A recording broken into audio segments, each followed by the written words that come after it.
Hey friends, it's Kara. Before we get started, I wanted to let you know about our Bookish Flights holiday party that's happening on December 16th at 5 p.m. Pacific time.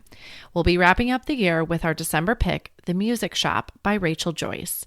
It's a beautiful story about music, connection, and the courage to open your heart.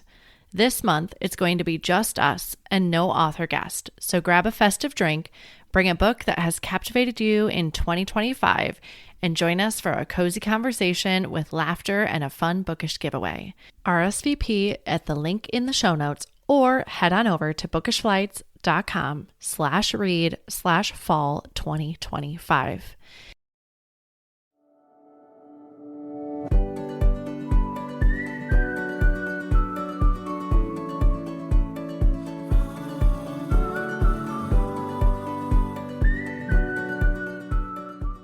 Hi, I'm Kara Infante, and this is Bookish Flights. In each episode, I chat with one bookish guest as we take some time to sample and savor the pairing recommendations from their bookish flight. We hope to give you suggestions to cultivate your TBR list and nurture your leisure time through books. In today's episode, we have Arlon J. Staggs. Arlon is a native of Florence, Alabama, and a Southern storyteller with deep roots, a sharp sense of humor, and a heart for connection. His novel, Lita Pearl's Love Biscuits, is his debut work of fiction. He holds an MFA in creative writing from the University of California, Riverside, a JD from the Mississippi College School of Law, and is an adjunct English professor at Northwest Florida State College. Arlon divides his time between Santa Rosa Beach, Florida, and San Diego, California. Welcome to the show, Arlon. Thank you so much. Thanks for having me. Yes. Well, I feel like we are so much more than these little bios that we have on our page. So I'd love to start by asking if you tell us a little bit more about who you are. I think it does say in the bio that I grew up in Florence, Alabama, but I also grew up the son of a high school football coach, the youngest of three boys. So our house was full of testosterone and sports and, lots of competition. So I think that maybe informs who I am. And I think, my dad always told this joke that he raised three boys, and the first one broke all the rules, which I don't think is typical of the first, but and I think we're Yeah. kind of like out of order. But the first one broke all the rules, the second one followed all the rules, and the third one, which is me, made up all new rules. So that's kind of the joke in our family. Um, but that's a little about me, and I love the South. I love having grown up in Alabama, and I use a lot of that in my writing for Yeah. sure. Yeah, my dad lived in Texas for a few years, so I got the idea of what a southern football town was, and I'm imagining that Alabama is very much the same. Like that Oh is yeah. the way of life in the Yeah. South. I mean, I've always thought that it is, but it's also because I was at every game every Friday night. I mean, that's the other thing that we laugh about in my family is, how children will become obsessed with things. And, like you'll have a kid that knows all the presidents or can name all the states or can name all the different dinosaurs.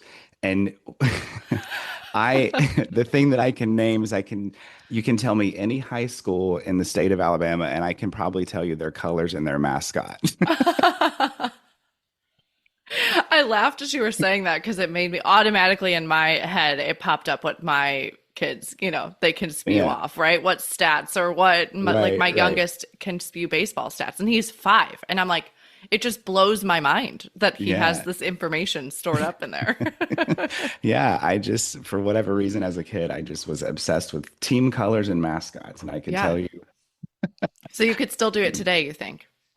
yeah, yeah. Well, we live down in Florida, and when we drive across, so my Florence is in North Alabama, and Okay. when we drive across the state of Alabama, we'll pass a town, and I'll say, oh yeah, that's we're in Walker County. They're the Vikings. They're black and gold. Drew's like, how do you know that? I was like, I just know. Yeah. I feel like it's just that random trivia, right? That we're all blessed with, but it's unique to Right. all of us. Yeah. So, well, you've had Lita Pearl's Love Biscuits come out now at this point, but for listeners Yeah. that maybe haven't gotten a chance to read it, can you tell them a little bit about it? Yeah, Lita Pearl's Love Biscuits is a sweet story about a girl named Trudy, and she is engaged to the next mayor of a small town in Alabama in 1982. But she falls in love with the football coach who teaches across the hall from her. And so she's kind of caught in a little bit of a love triangle. Her mother, this whole time, or I guess meanwhile, her mother has been making these magical biscuits that make men fall in love with women. And she's been sort of running her own agenda behind the scenes because she wants nothing more than to be the mother of the first lady of Bailey Springs, Alabama. And so it's a very fun, lighthearted read. Several reviewers have called it a palate cleanser, which I never thought of to use in my marketing materials, but I think I might pick that up. I thought that's a very good description of it. It's a nice little palate cleanser, but you know, there's some dark moments as well too. So it's not all fluff. Yeah. When I had read this, I can't even tell you what else I was reading at the time because I became so obsessed with wanting to finish this book, but it felt like a ray of sunshine was what I felt. Like it was just Yeah, something that I want it like it's a feel good book, right? Like as I yeah, was reading it, I wanted to know what was going to happen. I could relate somewhat growing up in a small town. And I think everybody is drawn to these books with magical realism. And then the more I talk to people about books, like they love that little bit of element that just makes it different and it yeah. really draws you in. Yeah, well, and I agree. I love when there's a magical element, especially one like these biscuits where kind of the whole time you're like, are they really magical? Are they Yeah. not? Like, how do they work? And I joke with people because I'm like, this book was also my thesis in my MFA program, so I've had a lot of eyes on it. I've had a lot of critique from both MFA students and professors. Yeah. And one of the comments I got several times was, you know, these magical biscuits, do you really need them? Because you've got a really great love story without them. And so many times I considered, gosh, this would be a lot easier to write without this sort of magical element, because once you throw in a magical element, now you've got to define the rules of the magic, and you've got to you know, how much of it are you going to explain? Because if you explain too much, you sort of ruin it. But if you leave it a little ambiguous, which I feel like I've done, Yeah. it can be a lot more fun and a lot more interesting. So it definitely made it a harder book to write. But I couldn't get them out of my head, and I wanted it in there to sort of lighten the mood, I guess. Yeah. And now that you're bringing that point up, I'm like, I don't know that we've talked about magical elements in the book, right? And just how hard they could be to write, but I couldn't imagine the book without it. So I'm glad you kept them. Yeah, well, great. That's good to hear. Who was your favorite character to write in this book? Oh gosh, you know, people ask me that question a lot, and I mean, Lita Pearl for sure is a fun character. Her name is on the book, obviously, so she's a favorite. I feel like Emily was a lot of fun. She's not a major character, but I just really I think she's got the best one-liners, and so she was and her personality and her character sort of went against everything that was Bailey Springs, and she sort of represented this life that Trudy could have if she were to escape this fishbowl that she lives in. And so she was a lot of fun to write, just you know, because she was a little out there and outlandish. Yeah. But all honestly, you know, I have sort of I think Junebug was maybe I felt very close to Junebug. I felt like you know, I sort of as a reader, I think I would relate to Junebug a lot. Yeah. And so I don't know, a lot of them Yeah. You put your were heart in my all of them favorite. for Yeah, sure. yeah. But what is your wish for readers when they pick up Lita Pearl's Love Biscuits? What do you hope they'll take away? Yeah, I hope they walk away entertained. I see this sort of tall tale Southern story almost not disappearing from literature, but it seems like the Southern fiction that we get today is a little bit modernized, which I think is great because I want to see us get away from that. We're all wearing overalls and barefooted with a stick of wheat in our mouth on the front porch. You know, that's not Yeah. the South anymore. And so I like getting away from that. But what I don't want to lose is sort of this just warm-hearted the way that Southerners deal with heartbreak through humor. And and I sort of want to see that continue in literature. And so I hope people feel a little bit nostalgic, and I hope people feel entertained, but I also hope that they don't walk away with it was just a fluff piece. Like, I tried to put in some, you know, some real life situations that people are dealing with and overcoming. Yeah. And I mean, I don't think that at all, having read that. I think there are, right, we can read some books that they stay pretty superficial, but I didn't feel that at all with this book, Yeah. right? There was enough Great. going on that there was things that made me think and how I would handle that situation. And even like I said, growing up in a small town in the Midwest, but like I could see some of these things Yeah. and relate. Right, right. Yeah. And I think the one interesting thing, um, as I wrote this book, and of course it's my first novel, so I'm in the middle of writing the second one right now, and I'm not really having this experience. But as I was writing Lita Pearl's Love Biscuits, a lot of times I would write a whole chapter that was just dialogue. Because I heard these conversations in my head as I was writing, and it's just these people talking, and mostly women, they're kind of memories from listening to these Southern women talk about things, and talk about their husbands and talk about each other, and so I don't know um I would I love that about sort of the Southern dialogue and the conversations that Southerners have with one another, and I think that came out in the book, so that was a lot of fun. Yeah. Yeah, between you and then having interviewed Carmen Summers of Court Street Books, that is in Florence, Yes, Alabama, yes, recently, I'm like, I need to make my way to Florence, Alabama. Like, this yes. seems like serendipitous. I've had two authors or two guests recently connected to Yeah, Florence. yeah. I was very I didn't know that you were interviewing her, and I was listening to your podcast, and of course that episode popped up in my next to be played, and I was like, Yeah. wait, I know her. I know Yeah. I know Yeah, Court I Street know. Books. We just Yeah, have and met through the world of Bookstagram. And I was like, hey, I haven't interviewed an indie bookstore owner yet. Like, would you come on? And so, that's yeah, so it just great. was what a small world for Yeah, it sure. totally is. Well, what did you learn about yourself through writing this book? So here's what I think I learned. I think since I wrote this book from 2017 until 2023, really. Okay. And a lot happened in those years, just on the global scale and then in my personal life too. So, first of all, I learned that I didn't know how to write a novel. So I had been a copywriter in advertising and marketing for about 20 years, Okay. and decided to quit everything and go be a novelist.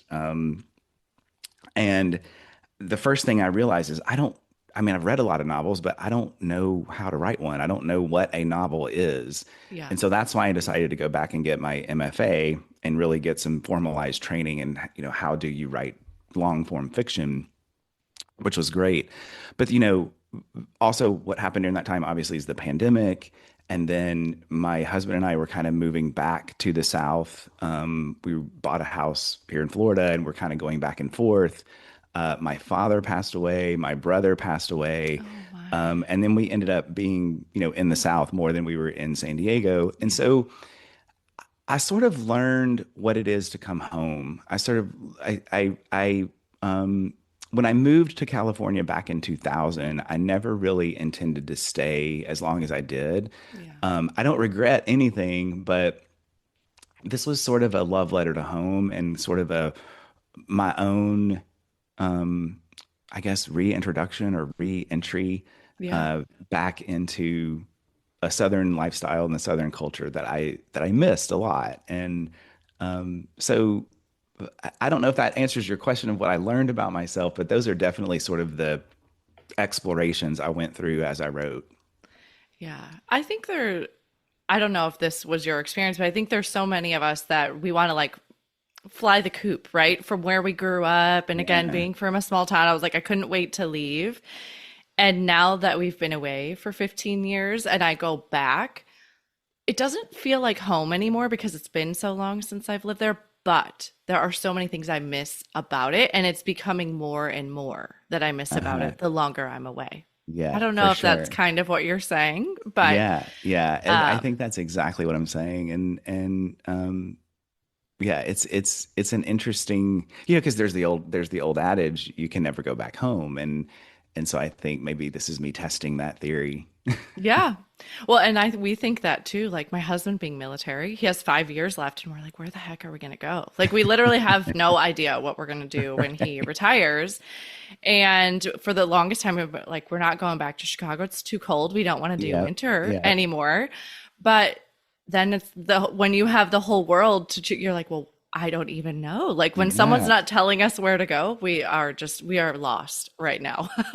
Well, So come on down to Florida. We'd love to have you. yeah, I was like, hopefully in 5 years we can figure this out. But yeah, we're really, feeling that. But that sense of being of home, I understand what you're saying. Like that, just Yeah. that recognition of how much it really did mean to you and how Hmm. much it like sunk into you and made you who you are Yeah. that you're Well, and running from when you're young, I think. yeah, right, exactly. And I think that definitely shows up in the book. I mean, that is what Trudy's dealing with is where does she fit in this place that she calls home? And Yeah. she's got this opportunity to rise to the very top and be married to the mayor, and get back in the country club and all those things. And then of course we've got Emily, her sister, who is representing what it's like to do what you just said, fly the coop and get away and kind of live this uh, lifestyle that she's living as a flight attendant. I didn't go out and intend to write a book that's like, oh, all the things I'm going through, I'm going to write this huge 80,000 word metaphor for what I'm Yeah. dealing with in life. That's not what I intended to do, but it's interesting how it shows up on the page anyway. Yeah. And you're not writing in a vacuum either, right? So, of course, exterior influences are going to show up when you're writing. I Absolutely. say that as being a non writer myself at this point in my life, but I can't imagine that you're writing in isolation. So, Yeah, for sure. Yeah. yeah. Well, let's switch gears a little bit and let's talk Okay. about who you are as a reader. What genres do you enjoy reading? I read all over the place. I mean, I don't have a particular genre that I um that I jump into uh normally. As I was writing this book, I did tend to read a lot of like women's fiction and a lot of rom-coms because I wanted to kind of get a sense for like what that genre looked like. And I know Yeah. I'm trending in that area with this book. So I kind of wanted to, those are things I wouldn't normally have read. I tend to shy away from like thriller or horror. Yeah. I sort of like a more mindful read, something that sort of makes me think. And, of course, I think we all love beautiful language and prose and, I think of like Jasmine Ward, I think is like I could just, that sort of lyrical prose that you could just sort of get lost in and hypnotized by. Yeah. Um, yeah. Like, how in the world do they do this? Yes, That's what I exactly. always think when I'm Yeah. reading I that. know. Yeah. Well, how in your busyness do you find time to read? Oh gosh. I mean, I usually read before bed, which Okay. is may not be the best time to read. I don't know. I try to just read 25 pages a day. If I can just Yeah. read 25 pages a day and just get them in, even if it's like 5 pages at a time. But right now, especially with teaching, so this is my first semester teaching English comp at the local college here. And honestly, Kara, I don't know what I've gotten myself into. It is like, first of all, it's like I haven't taken an English comp class, in 30 years at least, probably more than that. And so I don't remember a lot of like, Yeah. what is a dangling modifier? I have no idea. Yeah. And so I'm sort of having to relearn it myself, but then also just kind of like grading these essays and I've had to sort of um, dial back the amount of feedback I get because I come from an MFA workshop where it's like, oh, they want to know, they Yeah. want me to like rewrite every sentence for them and tell them, and these kids, they don't care. They just They're they just want trying the to grade, survive the class. right? So the last, at least since August, I've not had a whole lot of time to read unless I'm reading student essays.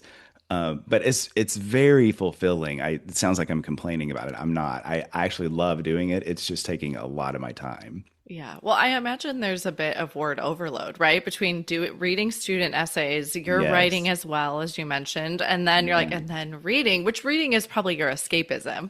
But Yeah. I imagine you're like, I've just been looking at words all day. There's got to be some type of fatigue with that. Well, and that's the double-edged sword once you become an author, and especially I think if you go through an MFA program, I can't read for pleasure anymore. I'm constantly Yeah. I'm constantly looking at, the craft. I'm analyzing the craft and the word choice and the structure and the plot and the character, and I'm asking questions like, well, why did they choose this scene and why did they put it here? Why didn't they put it later? And if I were to edit this book, I would say, so it's hard to get lost in a book these days. Yeah. Yeah. Yeah. I had, that was way back. I think it was maybe on like episode 20. I interviewed Roland Marullo and he said that to me. And it like just dumbfounded me that, wait, if you become a writer, which I think so many people are like, I'd love to write a book one day, Yeah. right? That you would never read for like pleasure, like you said, or this escapism Yeah. again. And I was like, well, wait a minute. Maybe I need to rethink my goals here in Yeah. life. Yeah, I'm constantly, and I sometimes every once in a while is a writer like Jesmyn Ward, which I mentioned earlier, you can get lost in their prose still, but um, you know, I'm constantly either correcting like I would have done it this way, or I'm like, oh man, I wish I'd thought of that, like Yeah. Yeah. comparing my own work to theirs.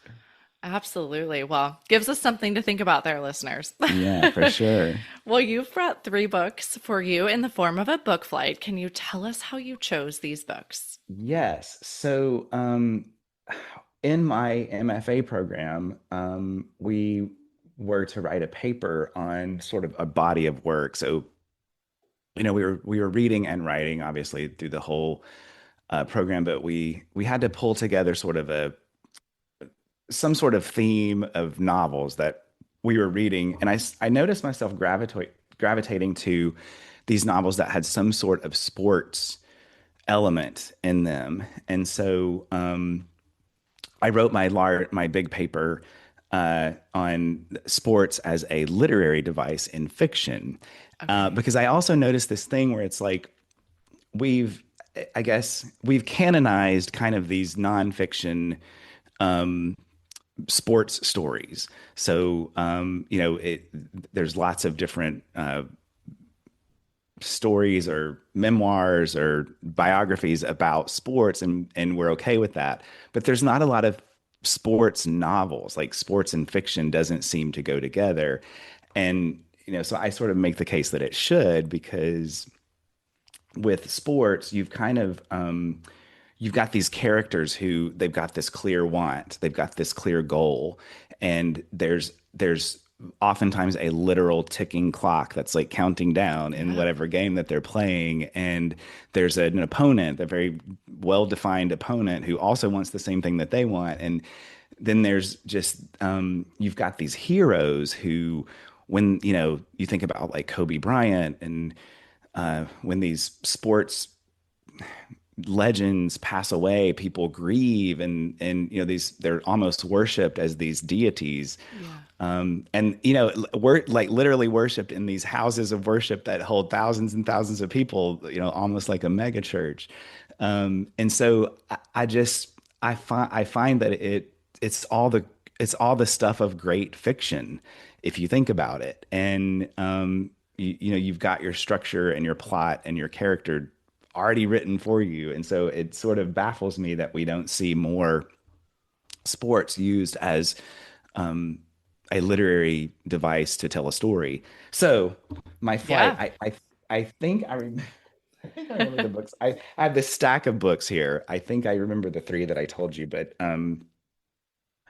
so the three that I bought, the first one is my favorite, is just my favorite novel. Okay. It's called The Art of Fielding by Chad Harbach. Yes. It is a novel that I've read multiple times. I think, well, I think everyone should read this book, but I definitely think every man should read this book, because it is a commentary on what it is to be a man in the modern world. Oh, But okay. it Christmas gift also, ideas here, no, listeners.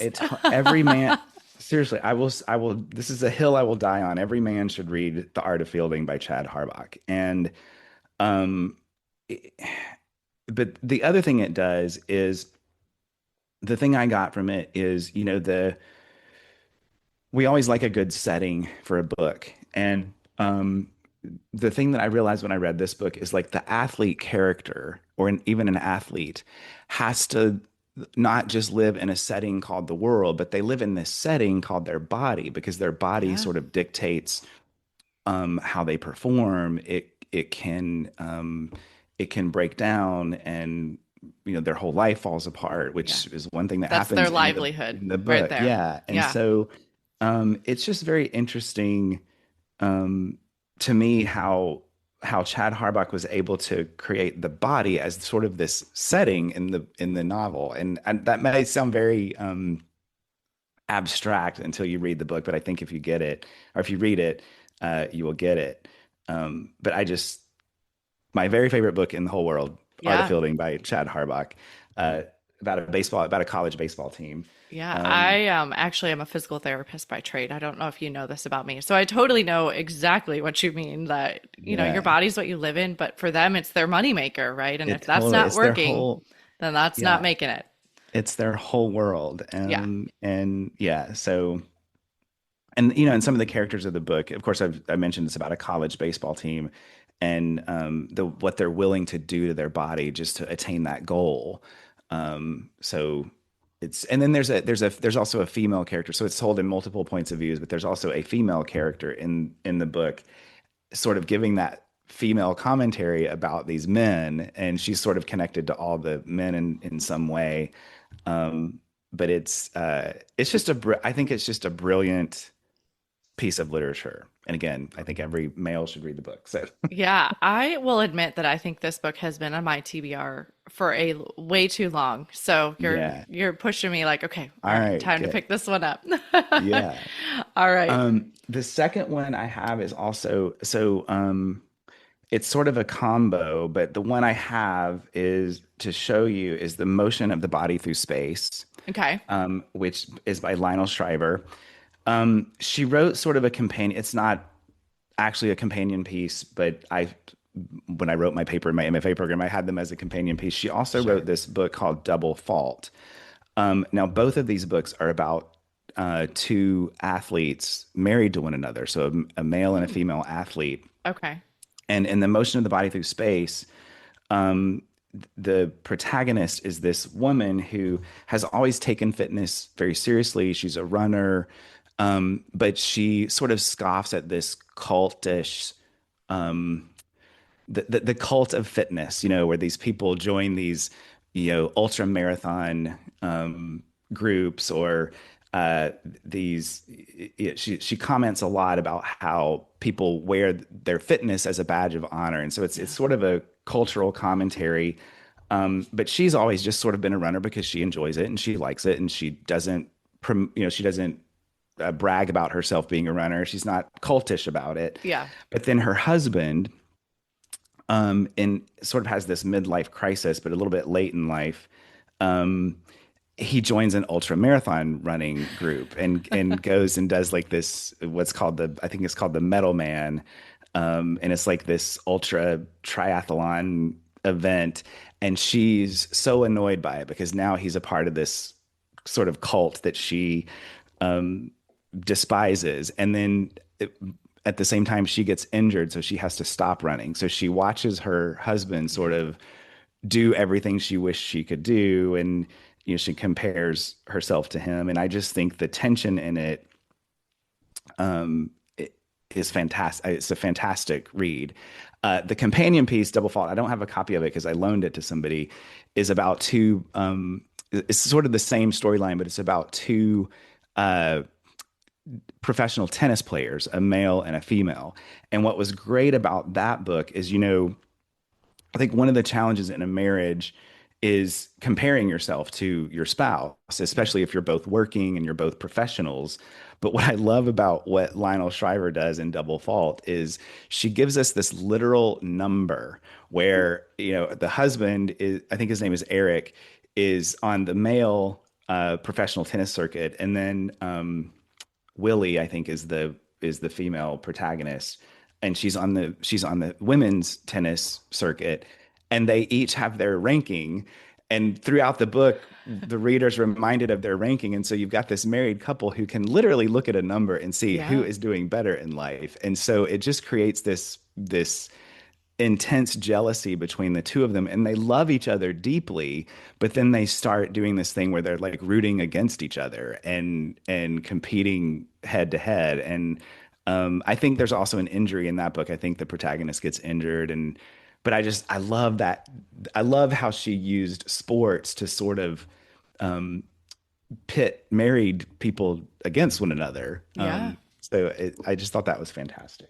And I Um, think that's so true, right? I mean, the amount of sacrifices that athletes have to give up to get to that level, right? Like it's one yeah, thing to be play the sport for leisure, but to be at that on that stage, the sacrifices, but then also the sacrifices in a relationship, right? yeah, Of, giving for the other person or taking and, right, when you're yeah. both going that way.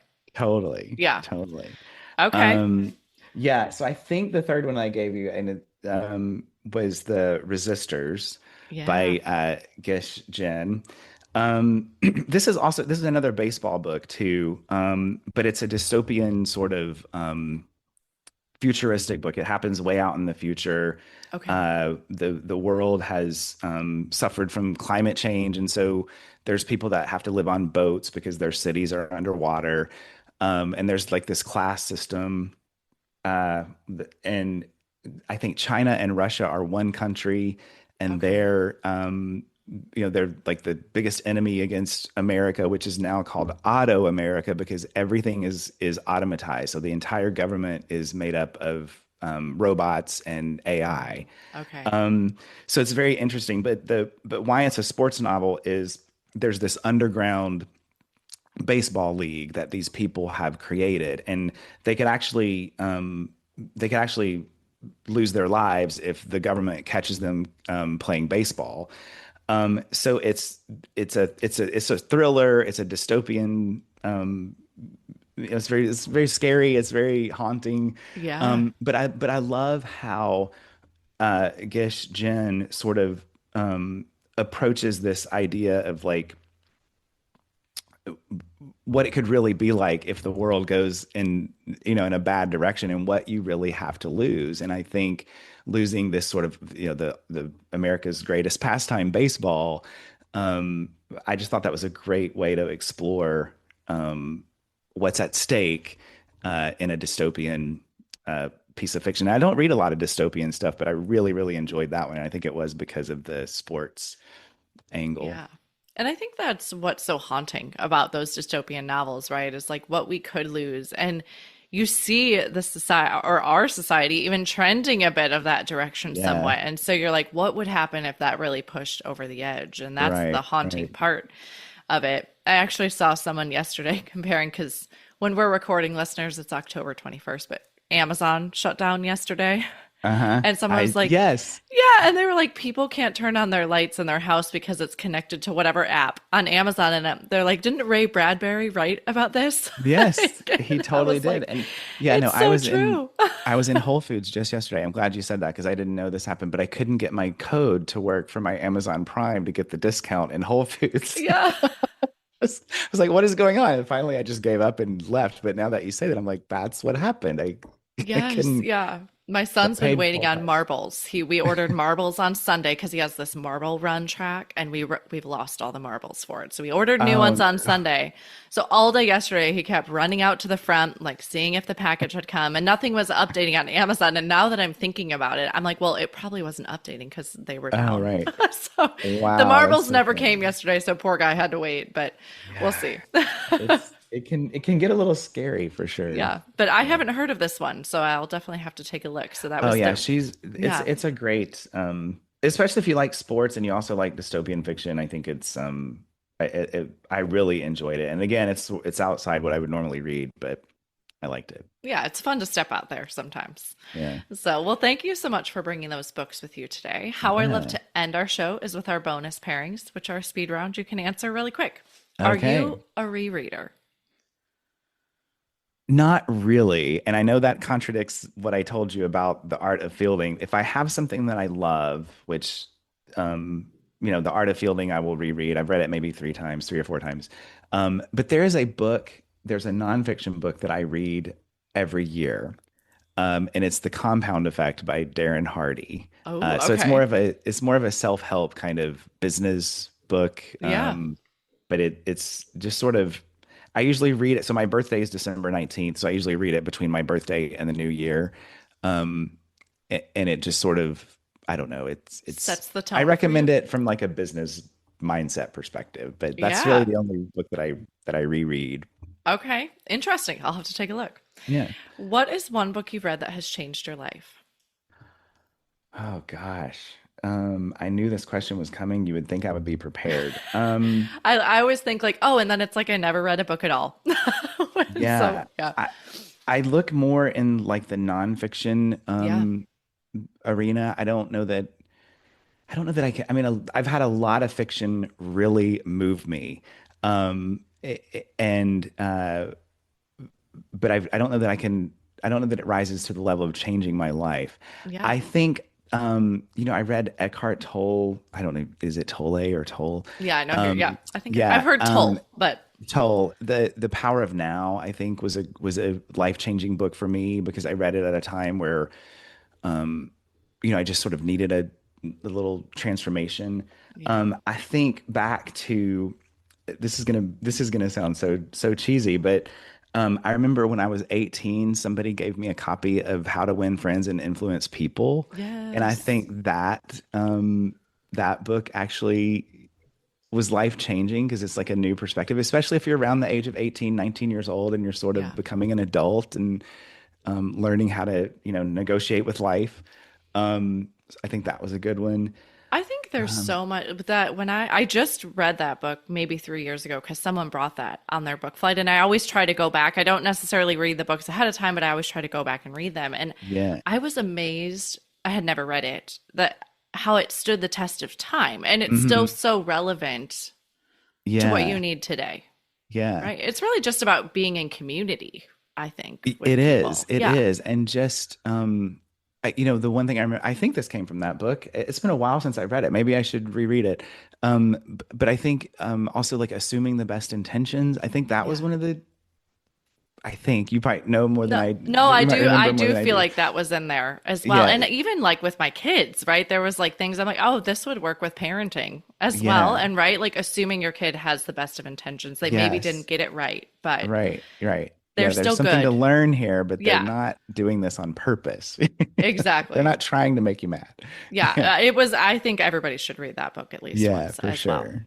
For Yeah. sure. Well, where is your favorite place to read?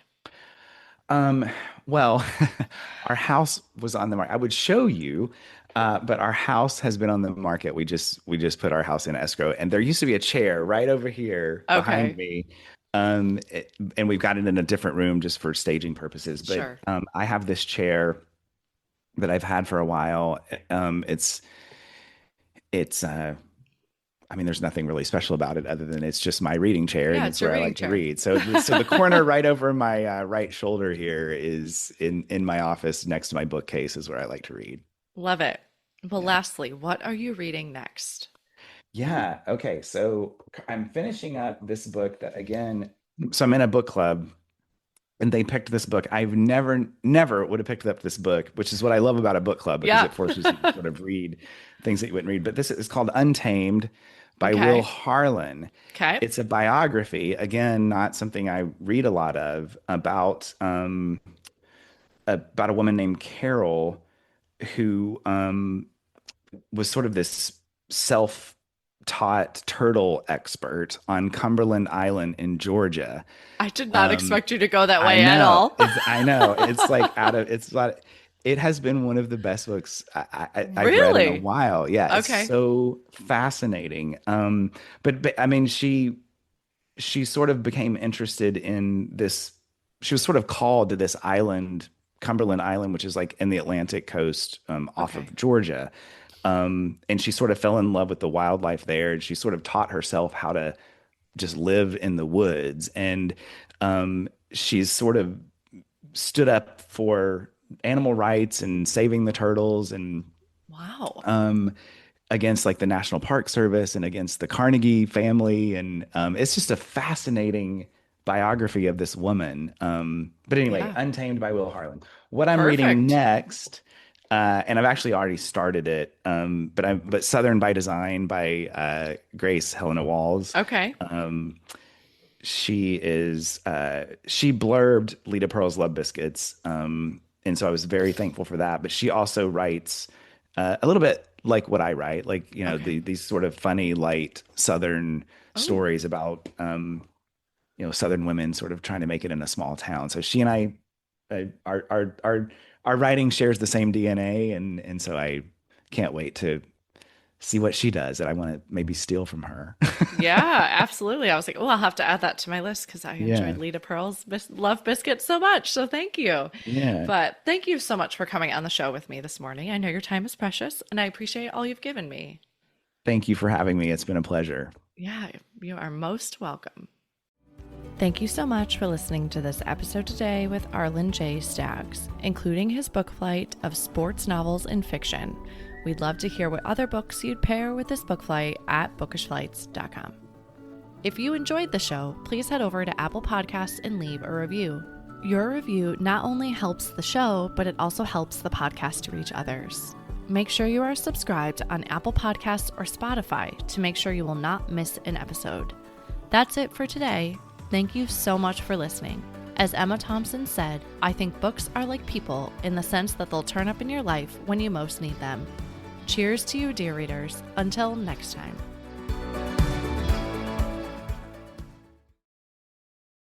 Hey listeners, it's Kara, your host. After 176 amazing episodes and hundreds of book recommendations, I wanted to make it a little bit easier for you to find your next great read. The Bookish Flights Roadmap is your guide to all 175 podcast episodes, sorted by genre so you can quickly find the stories that fit your reading mood. From picture books to adult novels and everything in between, it's the perfect way to explore past episodes and discover new favorites. You can find your copy of the Bookish Flights Roadmap at www.bookishflights.com/read/roadmap, or just click the link in the show notes.